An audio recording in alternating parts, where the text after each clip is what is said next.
Being proud means holding your head up high in any situation and not letting somebody's negativity dampen your shine. Being proud means being comfortable in your own skin. There's two pieces to pride. There's like an internal piece, right? And so like, am I comfortable with myself? Am I comfortable in my own skin? Do I like myself? And I think there's like an external piece, right? Like, am I comfortable bringing that to other people and being that around other people? Proud means letting my rage be free, letting my positivity be free, letting myself and my whole body be free in every single movement and every single breath.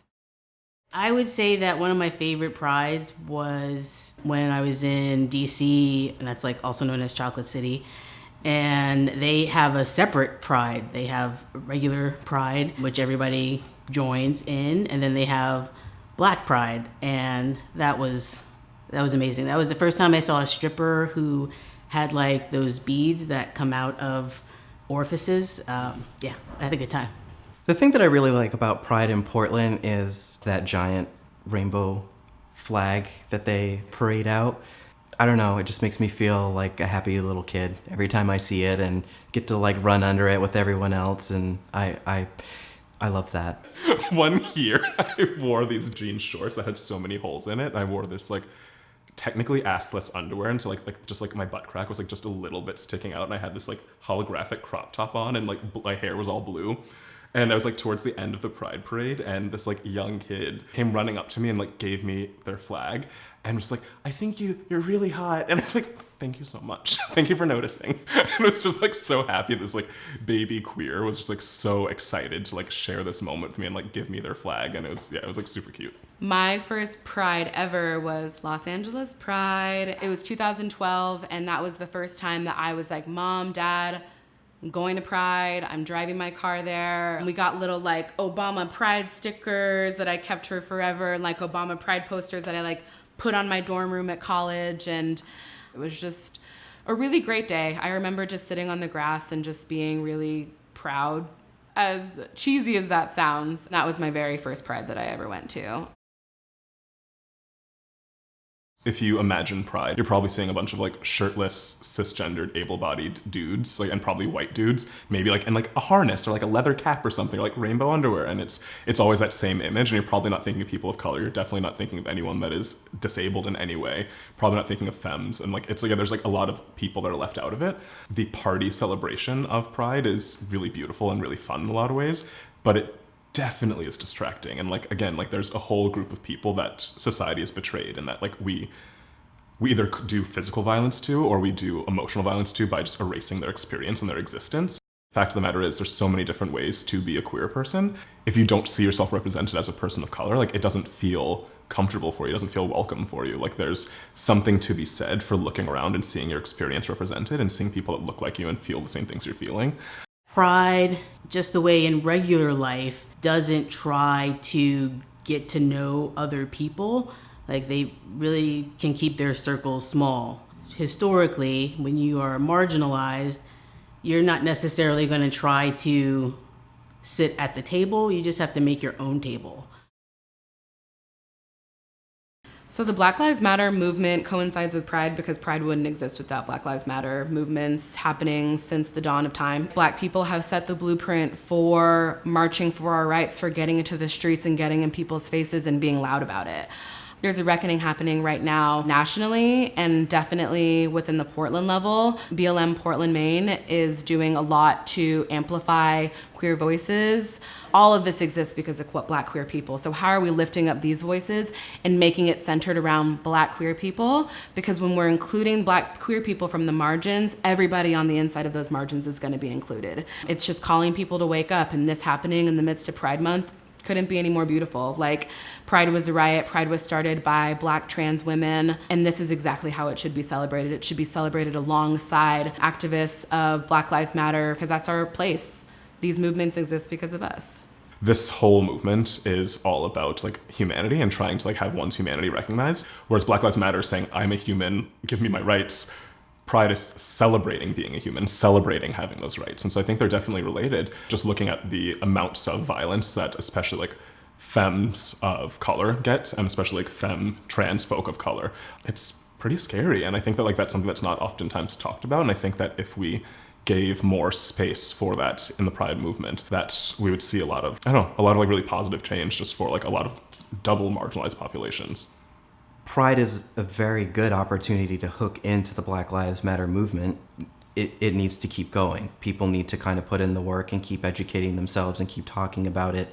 So growing up mixed, I have seen the discrepancy growing up in my own family of how the white side of my family behaves and is treated and can act, as opposed to the black side of my family that gets treated very differently. When I knew something was wrong when I was a child, my parents and I were going to go into a restaurant. My mom and I both walk into the restaurant, no problem, and my dad is stopped at the door.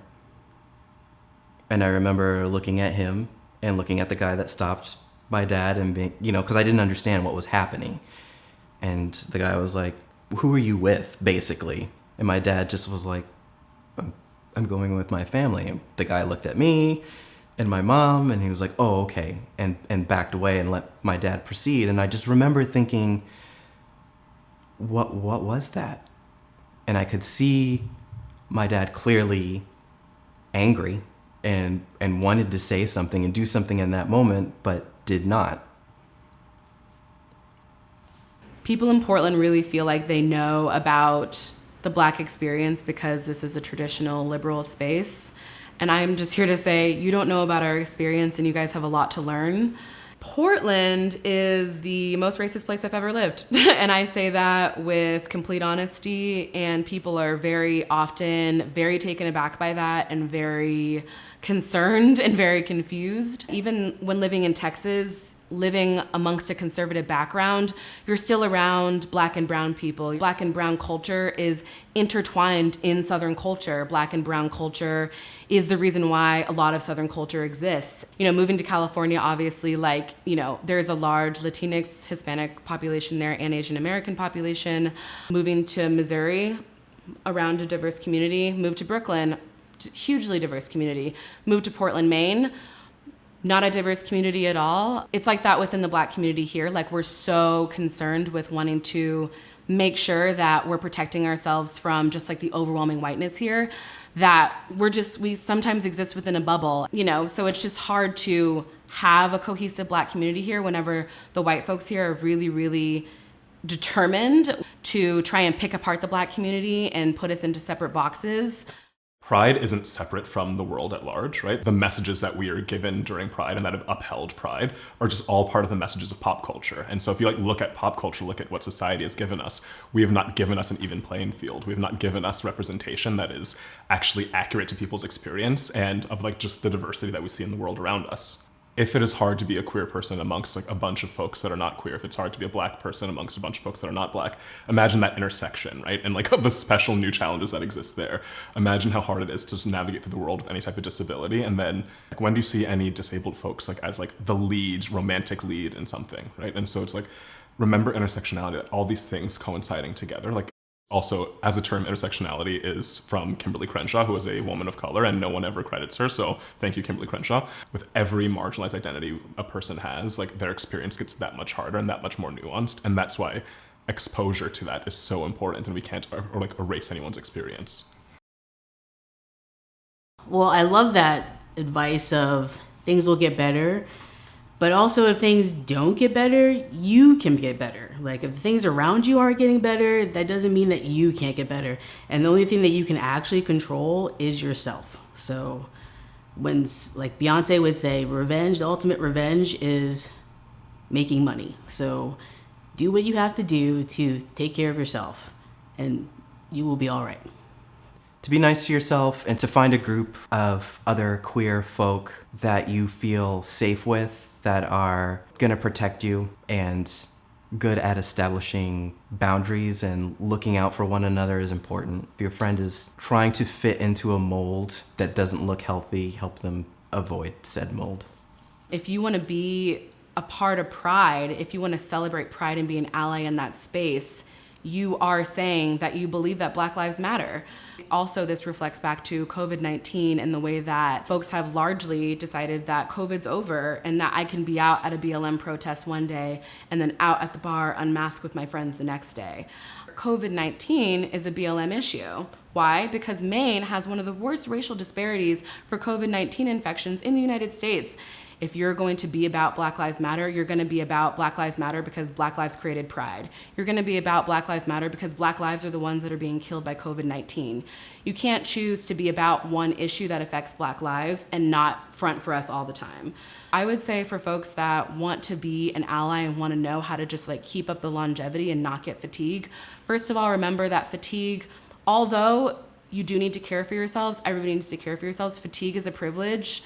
Those of us who are of oppressed identities don't have the privilege to opt out of fatigue when we're tired of feeling oppressed and marginalized. And two, that if you're here for us, you gotta be here for us all the time. And listen to us, listen to our voices, make spaces where our voices are centered, give us a seat at the table. The Black folks that are born and raised in Maine that have been here, that have been screaming and have been making their voices heard, they deserve to be front of the line. They deserve to be the ones that are the first call, the first resource, the first ones to receive reparations. We're all here because of all of the work of the Black community members that have really endured living in this really racist environment. And we owe it to them. The Black community that's here now, myself, I've only lived here 3 years. I owe so much to the Black community that's from here. I owe so much to the African immigrant community that has taught me so much about the differences between the African American diaspora and the African immigrant experience in Portland, Maine. These voices deserve to be at the front. So whatever you think you know, unlearn it and get ready to open up your ears because it's just starting.